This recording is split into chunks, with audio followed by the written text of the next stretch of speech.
Hey guys, today I'm going to be showing you the power of shadows. Shadows are a really important part of painting because they help the eye to see depth. I'll show you what I mean. First of all, we're going to start with a two-dimensional shape. A triangle, let's say. Okay, I've got a triangle here. And now with this shape, we're going to add a shadow to it, which will make certain points and features come out and go in.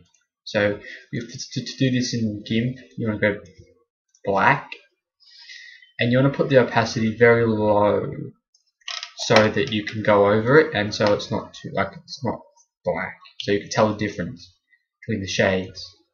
Okay, so as you can see, I'm starting off with an outer layer on this triangle, and you can already see that it's starting to create depth. Wait, I stopped up.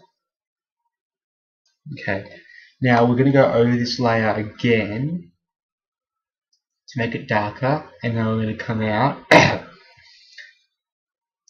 and now see how we've added like a new layer, and you can see that it kind of gets dark around here. So we're going to go around here again just so you can see the contrast in colors, and you come out again, and as you can probably start to see that the areas here, it's like a pyramid with let's put the opacity back up to 100, and you can see you put the center there, press shift to make a line, and you kind of see that it comes in like that to the center, thus creating like a shadow. And I should probably let you know, guys, that I don't see myself as a really good artist. I see myself as a beginner, and as I learn these things, I want to show you how to use them so you too can, so it's easier for you. I had to do this basically through trial and error, which is painful. But anyway, okay, so now we're gonna make a rock. So it doesn't look like a rock, does it? It just looks like a blob. Well, we're gonna change that when we make it a little bit darker. And when you use colors, you don't really want to use black and the opacity. You want to actually get the different shades. So you see now, I'm starting to give it 3D. We're starting to give it like an up axis. See, look it up, and then that one goes across. And we can even do the top bit. Now this is when I use the opacity when I'm doing distance. See, you can just kind of make it a bit darker.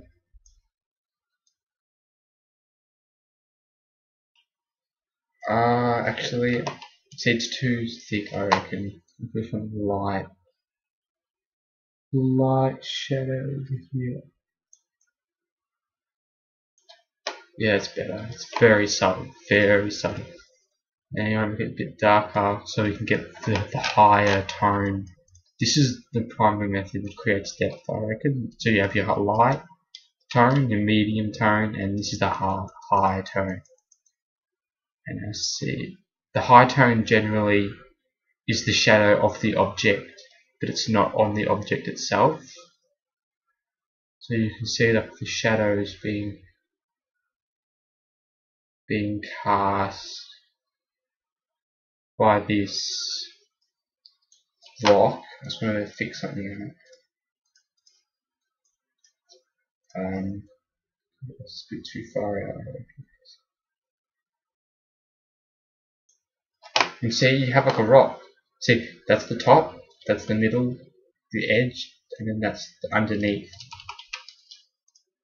Now you can, to make it like 3D, you just put another rock. You put another rock underneath it or on top.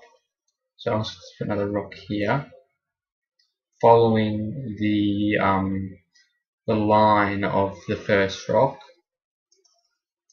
Okay, now you want to come in, and I know that I'm not being careful with the brush, but when you're doing like a really detailed picture, you might want to be a bit more careful and pay a bit more attention to detail. Okay, and again we can just get the tone by using the drip, and you can see but it doesn't look quite 3D yet compared to the other stone. You can kind of see it, but to make it more 3D, you kind of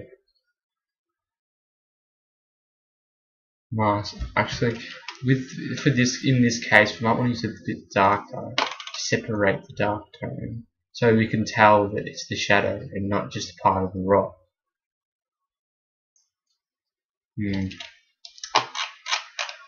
I'm just going to need to darken it up a bit in the end because it's a bit too light.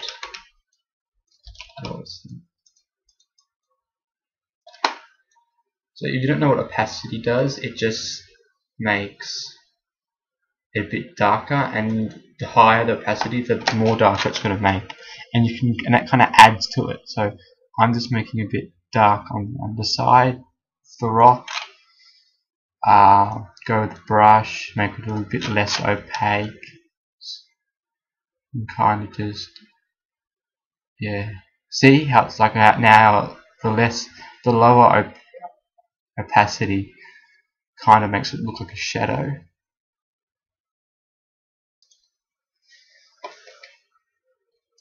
Actually, I think that's fine because this rock is not really casting much of a shadow. I don't know, we'll see how it turns out. See, as you can probably tell, you're probably screaming at your screen now, but I'm not. I don't see myself as a fully fledged professional artist. I see myself as a beginner, just so you guys know. Okay, so I'm gonna make another rock, and this time I want this rock to be on top. Actually, I want this rock to be underneath completely. So we're gonna make it a lot darker. See the shade of that? Yeah, that's better.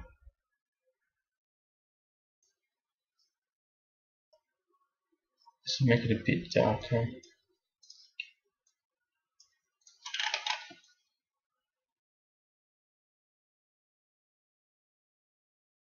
So you can tell the difference between the darkest shadow. And now go back to our mid shadow. Actually, see if you're not sure, you can just do that and get the same color there.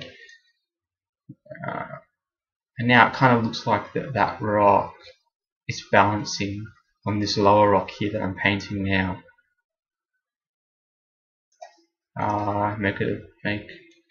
Get the dark tone.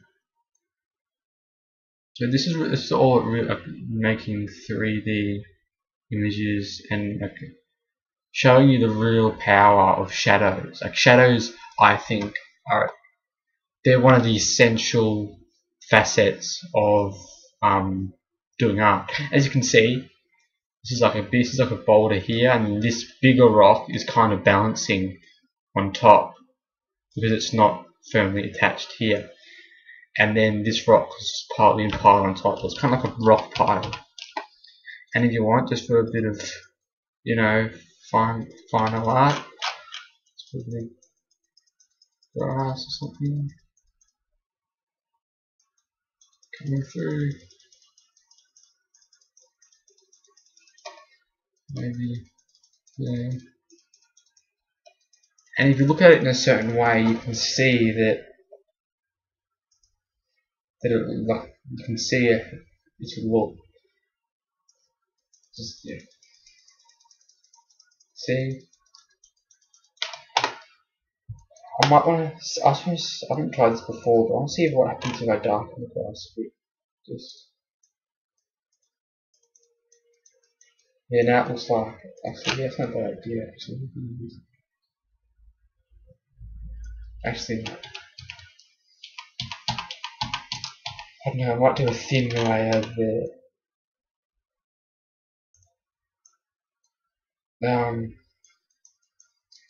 Yeah, and then, so yeah, shadows, I reckon, like, I've only just discovered this, like, I didn't do it in school or anything, so I taught myself.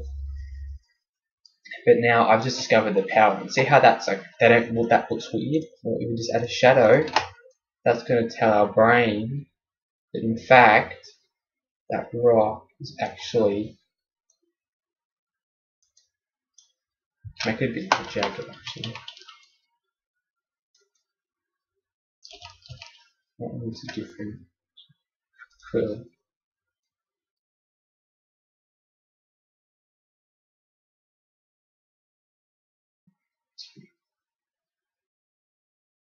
You might want to, and see how I did that. I want to complement the shadow on the other side by just lowering the opacity.